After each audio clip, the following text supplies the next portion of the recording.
জানুয়ারি মাস শুরু হওয়ার পর থেকে এটা আমাদের 6 নম্বর পিকনিক। টিম মেম্বার সে যতজনই হোক না কেন, 50 জন 60 জন কিংবা আমাদের মতো এই 8 জন, পিকনিক তো করতেই হবে। পিকনিক স্পটে আমরা সবাই পৌঁছে গেছি। আজকে চারপাশে এত রোদ দিচ্ছিল যে কোথাও বসা যাচ্ছিল না। অবশেষে তেজপাতা বাগানটি ফাঁকাও ছিল, এখানে এসে বসলাম। তো ভাবলাম প্রথমে টিফিনটা সেরে নিই। আজকে টিফিনে ছিল ক্রিম বন, গুড়ের রসগোল্লা আর ডিম সেদ্ধ।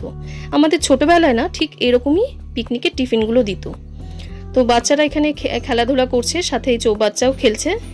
তো চারপাশে আজকে এত হাওয়া দিচ্ছিল যে মানে কিছুতেই আর উনুনটা ধরানো যাচ্ছিল না। অবশেষে কষ্ট করে উনুনটা ধরিয়ে মাংস বসিয়ে দিয়েছি। বাড়ি থেকে আমরা মাংস সব ধুয়ে নিয়ে এসেছিলাম, আর পেঁয়াজ টিয়াজ এখানে এসে আমরা কেটে নিয়েছি। তো রান্নার ফাঁকে একটুখানি সবাই মিলে নাচ করে নিচ্ছি। মানে নাচ করছি না এক্সারসাইজ করছি দেখে কিন্তু বুঝতে পারবে না তোমরা। তো কোন গানে নাচ চলছে একটু কমেন্ট করে জানিও তো, কেউ যদি বুঝতে পারো। অবশেষে রান্নাবান্না কমপ্লিট। আজকের মেনুতে হচ্ছে আমাদের কষা মাংস, বেগুন পোড়া আর ধনেপাতা বাটা, সাথে আছে স্যালাড। তো সকলে মিলে আমরা খাওয়া দাওয়া সেরে নিলাম। তো সব মিলিয়ে আজকের দিনটি খুব ভালোই কাটলো। চলো টাটা।